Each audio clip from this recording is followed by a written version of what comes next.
merci de nous rejoindre pour la dernière partie d'INSEM. On est toujours en direct et c'est toujours une émission spéciale Arte Gusto. Alors pendant la petite coupure du journal, il y a eu une razzia sur les macarons de Pierre, voilà.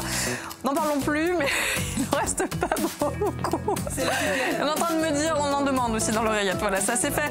Allez, je vous le disais, on poursuit notre émission spéciale Arte Gusto 2018. Brochou et Cédra, toujours en compagnie de Valérie Hermé, présidente du festival. Pierre Hermé, meilleur pâtissier du monde et parrain d'honneur de l'événement. Marina Réval, qui nous a rejoint à la table et qui animera un atelier pour enfants. Même deux. On en parlera justement tout à l'heure. Gradiel Manent, qui nous a rejoint. Bonjour. Gradiel, donc la fameuse bénévole, les petites mains qui œuvrent derrière pour que tout soit prêt pour le public.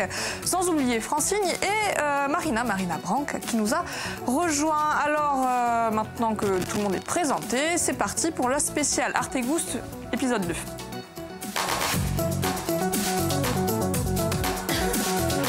C'est vrai qu'on a bien mangé pendant cette petite pause. C'était délicieux. Entre la préparation de Romuald, puis les macarons de Pierre. Un repas complet. Ils sont déjà tous réservés, sachez-le. Voilà, n'essayez pas d'en manger un autre. Allez, Gradiel, bienvenue et merci de nous rejoindre. On va parler d'Arte Gusto, mais de l'envers du décor cette fois-ci. C'est une association, avant tout. Alors, qu'est-ce qui compose cette association ? Alors, il y a toutes les équipes, je peux dire, de la mairie. Il y a le service voirie, cantine, association. Donc, mairie du côté d'Alères. Oui, mairie d'Alères. Et puis après, vous avez d'autres bénévoles qui se greffent, comme a dit Valérie tout à l'heure, l'équipe de Pierre Hermé Paris, qui arrive en force, en renfort, ils sont 15, plus d'autres personnes qui nous aident tout au long de la manifestation. Il en fallait du renfort ? Oui. Il en faut, Ils sont 80. Ah oui, quand même. Sur le site, les 2 jours, je pense qu'il y a 100 personnes. Mais pour 2 jours. Pour 2 jours. Wow. C'est vrai, c'est énorme. C'est énorme. 2 jours. Mais tout ce qu'il y a eu avant. Il y a beaucoup avant et il y a beaucoup après. Ouais. Alors moi, j'aimerais qu'on rappelle comment est née cette association. En fait, l'association est née, donc effectivement, tout à l'heure, Davia le disait. Il y a 14 ans, c'était à l'initiative de l'université de Corté. C'était un projet étudiant. Et à l'époque, donc, Thérèse Albertini et Marie Fouzé, elles étaient arrivées à Alères en disant, voilà, ça fait 2 ans qu'on est à Corté, puis on se dit que une manifestation, si elle doit valoriser les produits, il faut qu'elle aille sur un terroir où il y a des produits. Et on a pensé à Alères. Donc moi, je les ai accueillis. Et puis on a fait 2 éditions ensemble.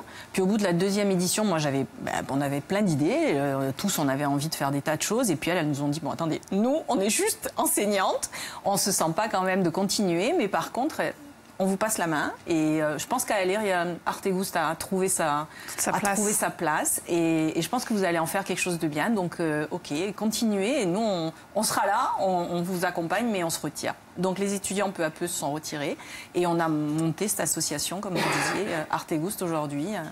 C'est quand même une belle façon de mettre en avant le travail, l'initiative de ces étudiants au départ. Tout à fait. Vous l'avez récupéré. Je pense que ça a été très généreux. Doit être fier quand même. Alors vous l'avez dit tout à l'heure, presque une centaine de bénévoles aujourd'hui. Qui savent faire. Bon alors après toute l'année, il y a peut-être une dizaine de personnes qui travaillent de façon active, mais sur le site les 2 jours, on est une centaine. On Alors, combien de temps, Pierre l'a souligné, combien de temps il faut pour préparer un événement comme celui-ci ? Une année. Une année entière. Non-stop. On quitte une édition, on recommence une autre. Vous avez déjà des idées pour l'édition 2019 ? Obligé, bien sûr. Évidemment. Alors comment vous avez contribué à la mise en place de cet événement ? Pour cette année ? Oui. Alors pour cette année, on est sur tous les fronts. On est aussi bien dans les... Il y a un petit souci sur votre micro. Alors attendez, Gradiel, hop. Merci Marine. Voilà, hop, sur le menton, le micro Gradiel, on peut y aller. Donc on est un peu sur tous les fronts, on est aussi bien dans l'organisation qu'avec les contacts avec les producteurs, les partenaires. On a aussi les agents de terrain, là. Les contacts. Ouais, les contacts, c'est surtout ça qui fait qu'Arte Gusto existe. Et après, vous avez aussi la communication qui est très importante. D'accord. Vous avez souligné tout à l'heure presque une centaine de producteurs qui seront présents sur le festival. Il faut les choisir, on ne peut pas donner la... Ça prend du temps. Ça prend du temps de la sélection, ça prend du temps de les trouver aussi. Parce que nous, on est toujours à l'affût on a des... On a des sourceurs, on va le dire. On a des personnes ressources. Et puis après, on le fait avec Pierre Gradier. Là, on est tous, nous, l'été, avec Pierre, on essaye de tourner un peu, d'aller à la rencontre des producteurs. Et puis, chaque fois qu'il y a un produit nouveau, on ne peut pas rentrer... On essaye de le mettre, de le mettre en avant. Ouais. D'accord. Alors, comment les personnes de la micro-région accueillent un événement pareil? Pendant 2 jours, c'est l'émulation du côté de Oui, c'est l'émulation, mais je pense qu'il accueille très très bien. Et puis surtout pour mettre en avant une micro-région comme celle-ci. Et puis, ça fait toujours plaisir d'avoir de très belles retombées. Aujourd'hui, Arteguste, c'est à l'échelle de la Corse, c'est plus à l'échelle d'Aléria. Mais vous avez raison que ça donne aussi... On parle d'Aléria, quoi, autrement. Et combien de personnes ça draine? L'année dernière, c'était 16 000 visiteurs. Ah oui, quand même. Au moins cette année, autant. Oh, ben on en espère plus. Beaucoup plus. En règle générale, on gagne 2 à 3 000 visiteurs par an. 2 000 visiteurs par an. Il va falloir envisager de faire durer le festival sur une semaine. Hein. Ben, c'est ce qu'on se dit. Vu l'opération que c'est vrai qu'on se dit de plus en plus. Mais bon, je pense que les bénévoles, une semaine, on ne tient pas. Alors, on le disait tout à l'heure, le Cédra et le Brooch sont à l'honneur. À venir, Marine, notre chroniqueuse de l'Université de Corse, justement, une étudiante, a décidé de mettre son petit grain de sel dans l'émission et elle va nous expliquer comment on fabrique le Brooch juste après le jingle. Oh bah il n'y a pas de jingle, Marine. Bon, on y va alors.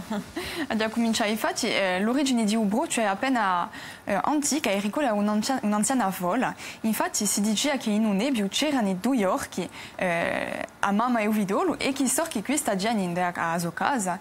E infatti i poveri pastori erano appena maltrattati da questi sorchi qui e un giorno hanno voluto tombarli, ma l'orco ha pacificato appena a sua condannazione e ha detto va già da a ricetta di Ubrocio. E così i pastori hanno potuto fare Ubrocio trasformando Usero, le petit lait. Ma infatti c'è una vola a Zapebo e a casa di l'orco e di l'orca sono infatti 2 stazioni e podemos vedere infatti monumenti funerali che datano del V secolo, V millenario, scusate, non sa Cristo. E prima erano i tumuli così. Ah oui. E infatti già appena la storia di Corsica che è rappresentata in cui questa storia di un monte Rewinco, perché c'è la riutilizzazione di loghi e i voli in giro a questi loghi che sono messi in avanti. Est-ce que Cédric savait comment était née l'origine de cette recette du brooch? Donc vous la devez à un orque. Hein. Voilà. Merci beaucoup Marine pour cette jolie légende sur l'origine du brooch. Allez, on le disait tout à l'heure, une autre Marine, cette fois, qui va devoir se prendre la parole. Vous allez animer donc 2 ateliers pour les enfants. C'est ça, samedi et dimanche. C'est justement la fin de l'événement samedi et dimanche. À chaque fois, on va faire une clôture avec les enfants, c'est 17h30. Les ateliers avec les tout-petits. Et bien sûr, on reste dans la thématique, brooch et Cédra. Et j'ai adapté une recette de mon livre qu'est-ce que vous avez traditionnel. Ça s'appelle le bourek, qui à la base est un plat traditionnel plutôt turc que les Croates ont bien sûr volé. Mais la cuisine, c'est ça. Mais la cuisine, c'est ça. On s'inspire, ça voyage, ce sont des mariages différents. Et le bourek, à la base, c'est salé. Mais là, je vais le faire sucré avec les enfants. D'accord, voilà. Vous allez solliciter les enfants. Allez, une petite astuce pour la réalisation de votre recette? Plutôt que d'utiliser la pâte brique, on utilise la pâte philo qui va respirer beaucoup mieux et le croustillant sera beaucoup moins élastique. Donc voilà. D'accord. Allez, une astuce parce que tout le monde n'aura pas la possibilité d'assister à l'événement ni aux ateliers de Marina. C'est un peu compliqué, là, ça y est? Il reste... Alors, les masterclass, c'est vrai, c'est complet. Mais il reste quelques places sur les ateliers enfants et adultes. En fait, les ateliers se déroulent en continu toute la journée. Cette année, on a ouvert 2 espaces. Donc, un espace entièrement dédié aux enfants, un espace aux adultes. Et ça se déroule en continu de 10h du matin à 18h le soir. Il y a même un concours. Il y a un concours culinaire, les jeunes chefs en herbe pour les enfants, 8-12 ans. Et un concours amateur, les Food de Food pour les amateurs, donc les adultes. Alors moi maintenant, Marina, il va falloir que je vous pose une terrible question. Comment vous avez réagi quand vous avez su que le brooch serait mis à l'honneur? Qu'est-ce que je vous dis? Tout le monde est au courant. Je pense que Valérie le sait, Graziella aussi, Pierre, vous allez l'apprendre. Je n'aime pas le brooch. Et comme on dit chez nous, casa ruinata. Hein? Mais j'assume. Elle n'a pas honte. Hein? J'assume complètement. Je pense que c'est vraiment la seule chose que je ne mange pas. En revanche, je vais le cuisiner avec beaucoup de plaisir. C'est un produit noble que je respecte. Et d'ailleurs, je vais le marier avec le Cédra. Et je le cuisine vous n'allez pas aussi. Le bouder quand même. Non, bien sûr que non. Bon. Et je le cuisine aussi chez moi, mais je déguste pas. Mais vous allez changer d'avis. Oui. Vous allez changer d'avis. Il va falloir fin des 2 jours. Marina, c'est pas la première fois que vous participez à ce rendez-vous qui est désormais incontournable, un rendez-vous qui met la gastronomie en avant. Comment vous le qualifieriez, vous, ce rendez-vous? Alors, tout à l'heure, Valérie, tu disais que c'était un événement au niveau de la Corse. Non, au-delà. Franchement, au-delà. Parce que si on regarde un petit peu ce qui se fait sur le continent, on est les premiers. Vous êtes les premiers, c'est vrai. Festival culinaire. Festival, je parle. Oui, mais enfin... Sur la Corse, il n'en existe pas d'autres. C'est vrai, on est le seul. Et c'est très intéressant parce que quand on vous discutez avec les gens en Corse, ils vous disent toujours la foire Artegusto. Non, c'est un festival culinaire. Ça veut rien. Chacun a la foire, c'est quelque chose de très typique et très intéressant. Festival culinaire, c'est tout à fait autre chose. Je pense qu'on est les seuls, effectivement, en Corse. Après, à l'échelle nationale... Mais il y a deux événements majeurs. C'est la veillée Foodstock, hein, et il y a aussi le Taste of Paris. Taste of Paris. Mais Artegusto est bien devant. Voilà, parce que pour tout vous dire, on a cherché justement à répondre à cette question. On a eu beaucoup de mal et on a trouvé justement ces deux autres rendez-vous. Mais c'est vrai que Artegusto est classé devant. Fait parler à la fois de la Corse en Corse, mais aussi en dehors de la Corse. C'est ça qui est formidable. Tout à fait. Alors, avant de conclure l'émission, je vais vous poser une question piège. Une question piège. Je vais passer la main à Francine. Notre petite Francine va nous parler de ce fruit incroyable qu'est le cédra. Tout à fait. Alors, figurez-vous qu'il a des bienfaits. C'est un anti-inflammatoire et un désinfectant de l'intestin. Il aide à la bonne santé artérielle, bien évidemment sur des santé qui sont plutôt des sujets qui sont plutôt sains. Mais c'est un anti-vieillissement, un antioxydant. Vous le saviez? Oui. Non. Oui. Et figurez-vous, les filles, que le cédra aide à lutter contre la cellulite et qu'il stimule la croissance des cheveux. Vous n'avez pas de micro, Yann, mais vous validez. Il est là-bas, c'est Gradiel là qu'il a. Hop là. Vous le saviez ou pas, Yann? Non, pour les cheveux. Pour la cellulite et les cheveux, je ne savais pas. Je vous l'apprends. Voilà. Mais en tant qu'antioxydant, oui, c'est très intéressant. De nouvelles recherches, peut-être, à l'INRA. Oui, on fait des travaux là-dessus, exactement. Allez, l'émission est bientôt terminée. Marina, si je devais vous demander le coup de cœur des chefs qui seront donc présents pendant ce festival. Alors, Pierre, évidemment, vous ne pouvez pas le choisir. Romuald, qu'on a vu tout à l'heure, vous ne pouvez pas le choisir. Il va falloir en choisir un autre. Alors, ça sera Frédéric Conton. Pourquoi? Premièrement, pour sa tarte au chocolat.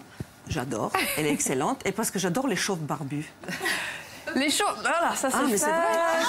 Ce que vous voulez que je vous dise, message personnel, Fred. Voilà, je suis sûre qu'il va écouter. Allez, 30 secondes, Marina. Un détail qui a son importance, ce sont bientôt les vacances. Quel temps va-t-il faire? Vous savez que l'anticyclone des Açores s'installe enfin et qui va nous protéger durablement. C'est très important pour les vacances, bien sûr, mais surtout pour Artegusto. Donc apparemment, si on regarde sur J+9, on sera vraiment protégé. Ça bourgeonne un petit peu dimanche, mais comme c'est loin, nous allons revenir sur ces prévisions. Valérie, je t'appelle dès que j'ai plus d'informations. Je suis. Nous avons connu Artegusto sous la pluie, avec le vent, les pieds dans l'eau. Je pense qu'on va y échapper cette année. Artegusto au soleil. Bien sûr. C'est dit, donc le 28 et le 29 avril prochain du côté d'Aléria. Merci infiniment à tous d'avoir participé à cette belle émission. Allez-y, c'est un très très bel événement, un festival merveilleux. Un événement majeur. Oui, un événement majeur. Mais je suis déjà un petit peu en vacances parce qu'on va s'arrêter, Marina. On va se retrouver au mois de mai. On va se retrouver au mois de mai. C'était bien, hein, mais là, on va faire une pause. On va se reposer un peu. Hein. Exactement. Profitez bien de vos vacances. On se retrouve au mois de mai. Je vous embrasse. Ciao. Ciao.